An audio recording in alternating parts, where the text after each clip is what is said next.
This is everything you need to know about Hyrox and more specifically, the actual race. And if you don't know me, hey, I'm Lily. I'm an online coach, digital nomad, and house sitter, and looking after this gorgeous puppy.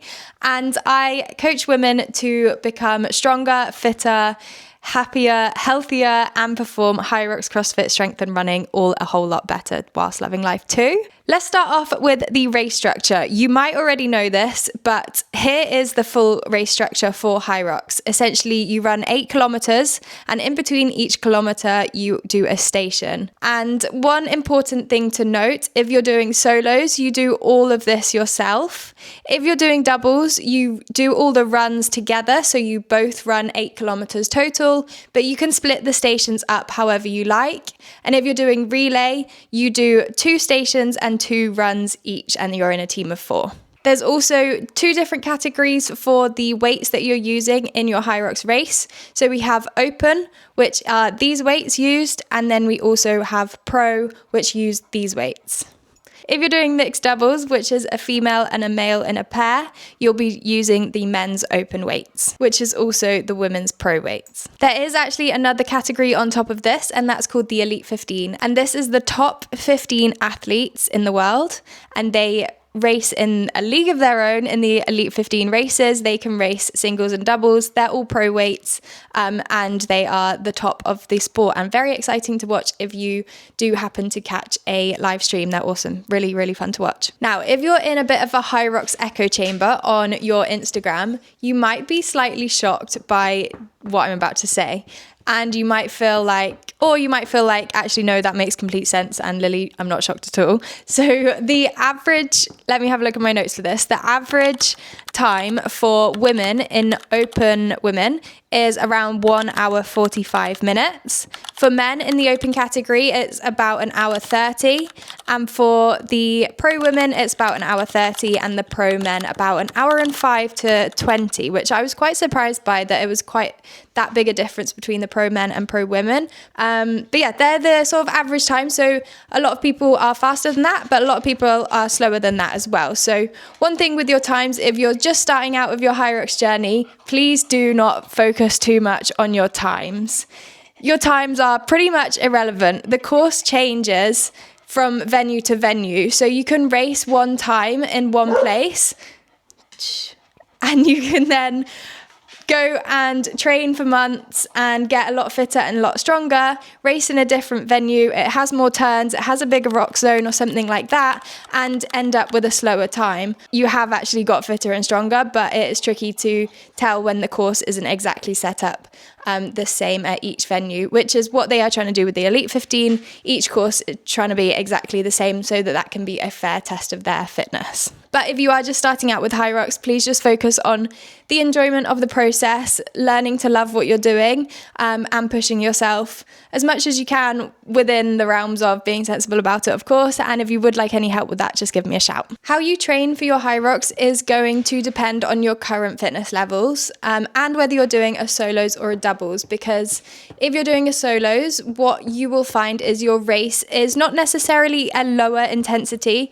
but you'll have to move at sort of slightly a slower pace, because you're not getting the rest that you would get in a doubles on the stations. For example, with the burpees, when you're doing a doubles, you might do 5 reps each, and then that will take you eventually up to your total of 80 meters. Whereas in a solos, you're doing the whole 80 meters by yourself. So you're going to want to do that at a much slower pace to keep your heart rate a bit lower, and just make sure that you don't burn out on that station and you can actually complete the rest of the Hyrox. Your training will differ depending on what category you are doing and your current strengths and weaknesses. This is where I find it really interesting to talk about the background that you've had before you come into Hyrox. For me personally, I've got to show you this, hold on. It's just a baby. For me personally, I was into CrossFit before I started to do Hyrox, which meant I ran a maximum of 400 meters at a time. So running was not my strength.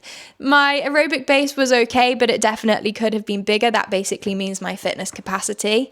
I was nice and strong though, so that really helped. And I sort of, especially in the doubles, can take my own load, I guess, on the stations there, but also means I can recover relatively quickly as well, which is really helpful. But it does mean in my training, I've had to work a lot on my running and just building that base aerobic base a lot bigger, essentially. My aerobic capacity did need to grow quite a lot so that I could then reach some top end speed in my running, which I'd never done before. So that's been a big learning curve. However, if you come from a triathlon, a swimming, a running background, you're gonna love this. You're gonna find your Hyrox a lot not easier, but you're gonna maybe see a little bit more crossover, especially if you're doing solos, and you might just need to spend a little bit longer working on the technique portion for these stations. It's really interesting to see this within the Elite 15 racing, so go back and watch one of the live streams for that and see if you can figure out, or see if they say on the commentating who's come from a more running, swimming, triathlon background and who's come more over from a strength background, and you'll be able to see it in their technique on the stations, which is really quite cool, I think. I'm going to go into more detail about how specifically to train for a Hyrox in the next video. So if you're enjoying this video so far, please can you give me a little thumbs up and also hit that subscribe button so you don't miss the next video all about how to actually train for your Hyrox. Now, rules is a big section that I get a lot of people coming to me being worried about getting lots of penalties in their race. And I have to say, if you are worried about this, you probably don't fully know the standards that you're supposed to be hitting. So what I would suggest is going and reading the rule book for the season. So for this 26 to 27 season, some of the rules have changed. For example, in the last season, when you did your burpees, you had to make sure that your feet were exactly parallel before you then jumped into your broad jump.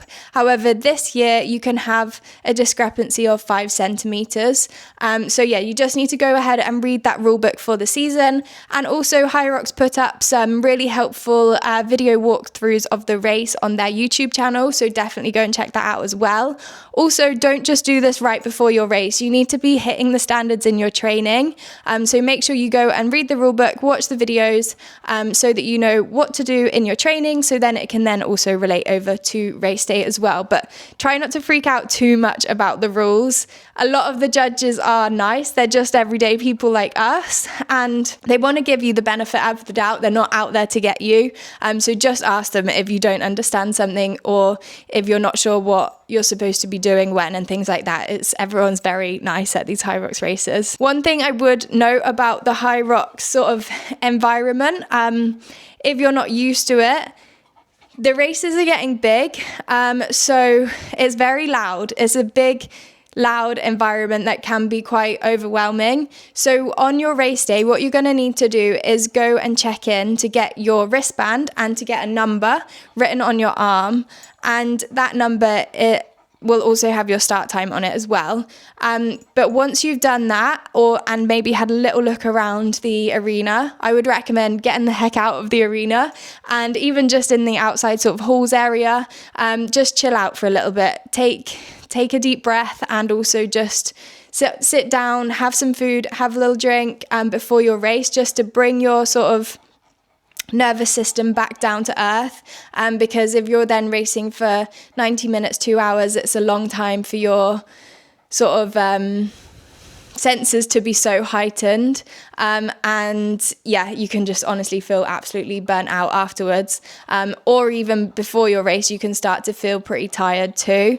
So I'd recommend just checking in, getting out of the noise, and then you can even warm up out there as well, and then just head into your warm-up area maybe 20 minutes, half an hour before your start time. Like I said, in the next video I'm going to be going a little bit more into how to actually train for a Hyrox, and if you would like any help with training for a Hyrox, whether that is via bespoke coaching, which is all completely personalized towards you, or through my group coaching, head down to the description and you will find all the links needed there. But I hope you've enjoyed this video. If you have any questions about Hyrox at all, I read all of the comments, so drop them down there and I will be sure to get back to you, and I will see you in the next one.